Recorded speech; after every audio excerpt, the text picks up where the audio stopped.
नमस्कार दोस्तों, आज मैं आपको अपरा एकादशी व्रत की कथा सुनाने जा रही हूँ।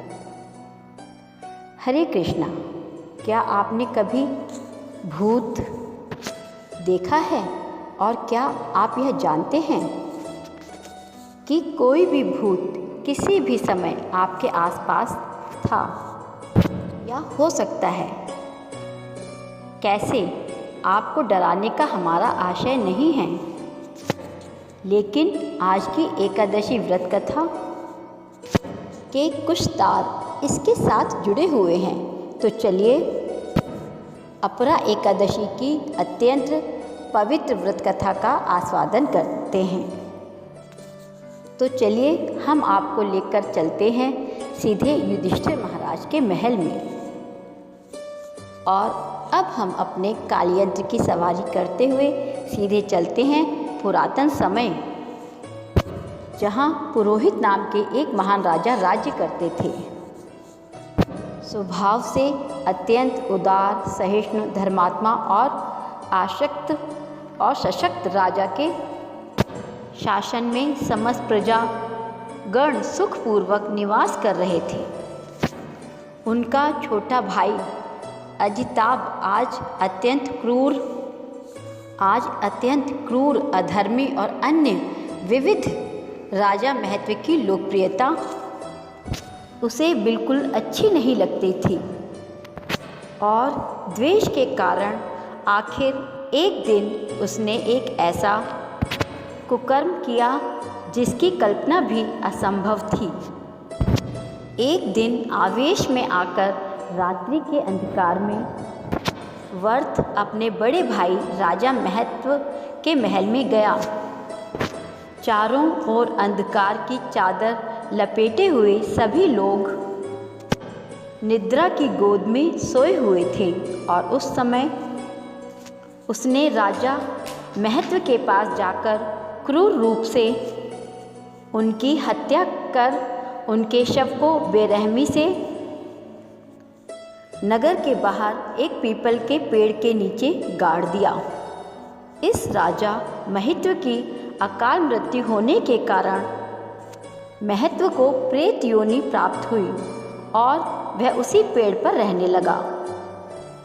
कुछ समय बाद ईश्वर इच्छा से महान ऋषि धौम्य उस पीपल के पास से होकर गुजरे। उन्होंने अपने तपोबल से उस प्रेत को भी देखा और यह भी जान लिया कि यह दुर्दशा कैसे हुई थी।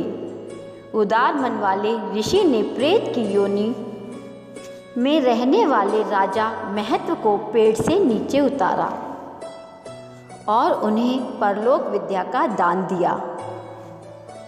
अपने करुणा से वशीभूत होकर ऋषि धौम्य ने राजा को इस प्रेत योनि से मुक्ति प्रदान करने हेतु अपरा एकादशी का अनुष्ठान किया और उससे उन्हें जो पुण्य फल प्राप्त हुआ उसे राजा को अर्पित कर दिया। इस पुण्य फल के प्रताप से राजा महत्व को प्रेत योनि से मुक्ति प्राप्त हुई। उन्होंने कृतज्ञता पूर्वक ऋषि धौम्य को धन्यवाद दिया और स्वयं दिव्य विमान में बैठकर आध्यात्मिक लोक में काम कर गए। इस कथा का समापन करते हुए अब भगवान श्री कृष्ण युधिष्ठिर महाराज को ज्येष्ठ मास के कृष्ण पक्ष में आने वाली अपरा एकादशी व्रत के महात्म्य के विषय में वर्णन करेंगे। भगवान कहते हैं कि जो व्यक्ति इस अपरा एकादशी का श्रद्धा और निष्ठापूर्वक पालन करता है, वह न केवल और समिति पुण्य कर्म संचित करता है, अपितु ब्रह्म हत्या, भ्रूण हत्या पर निंदा, अवैध स्त्री तथा पुरुष संगठन के लिए शास्त्रों का अध्ययन, गुरु इत्यादि जैसे घोर पापों से भी मुक्ति प्राप्त करता है। हमारे शास्त्रों में मनुष्य जीवन में करने योग्य कुछ पुण्य कर्म बताए गए हैं, जैसे कि कार्तिक मास में पुष्कर में स्नान करना, काशी में महाशिवरात्रि का पालन करना, माघ मास में प्रयाग तीर्थ में स्नान करना, गया में पिंड दान देना, स्वर्ण का दान देना, भूमि का दान देना, सूर्य ग्रहण के समय कुरुक्षेत्र में स्नान करना, कुंभ में शुक्रनाथ या बद्रीनाथ के दर्शन करना। लेकिन आप तो जानते ही हैं, वर्तमान समय में मनुष्य अपने जीवन निर्वाह के लिए इतना व्यस्त हो चुका है कि इन सभी पुण्य कर्मों को नहीं कर पाता।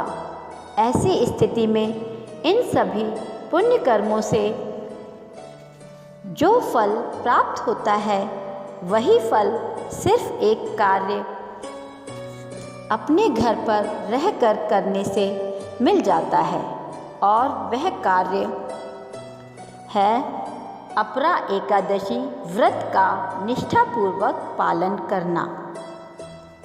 तो चलिए अब हम आपको बताते हैं कि अपरा एकादशी व्रत विधि में क्या विशेष करना चाहिए। इस एकादशी में घी के दिए का विशेष महत्व है।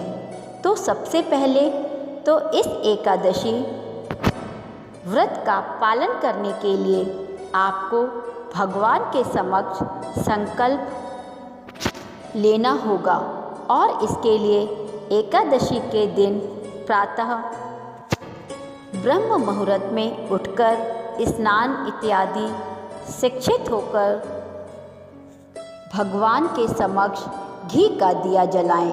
हाथ जोड़कर विनम्रता से भगवान श्री कृष्ण के चरण कमलों का ध्यान करते हुए संकल्प लें और श्लोक का उच्चारण करें। एकादश्यम निराहारो स्थित्वा अहम परेहनि भोक्ष्यामि पुंडरीकाक्ष शरणम में भवाच्युत।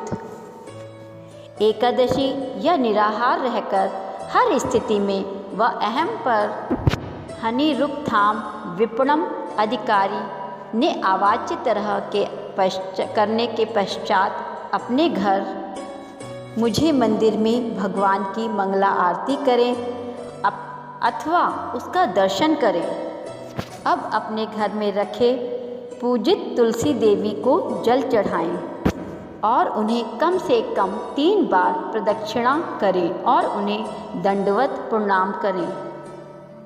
उसके बाद उनके समक्ष बैठकर हरे कृष्ण कृष्ण कृष्ण हरे हरे, हरे राम राम राम हरे हरे, इस महामंत्र का अधिक से अधिक मात्रा में जप करें। दूसरा महत्वपूर्ण कार्य जो आपको इस दिन करना है वह है पवित्र तुलसी देवी का दान देना। अपने मित्र परिवार वालों अड़ोसी पड़ोसी को आप तुलसी का पौधा दान कर सकते हैं, क्योंकि तुलसी देवी भगवान श्री कृष्ण को अत्यंत प्रिय सुरक्षित प्रेमा भक्ति प्रदान करने वाली हैं। इसीलिए घर घर में उनका निवास उन सभी घरों को वैकुंठ बना देता है। अब जैसा कि आप जानते हैं कि यह एकादशी प्रेत योनि में गए मरे हुए किसी भी जीव आत्मा को भी मुक्ति प्रदान करती है। इसीलिए अपरा एकादशी के दिन अपने पूर्वजों का ध्यान करते हुए उनको समर्पित करके तीसरा कार्य आप भगवत गीता का दान दे सकते हैं। ऋषि सौम्य ने भी राजा महत्व को एकादशी पुण्य फल के साथ परलोक विद्या का दान प्रदान किया था, जिससे उनकी मुक्ति संभव हो जाए।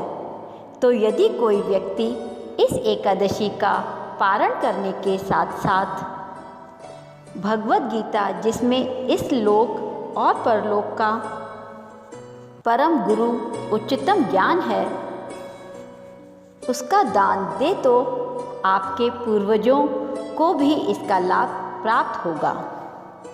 राधे राधे।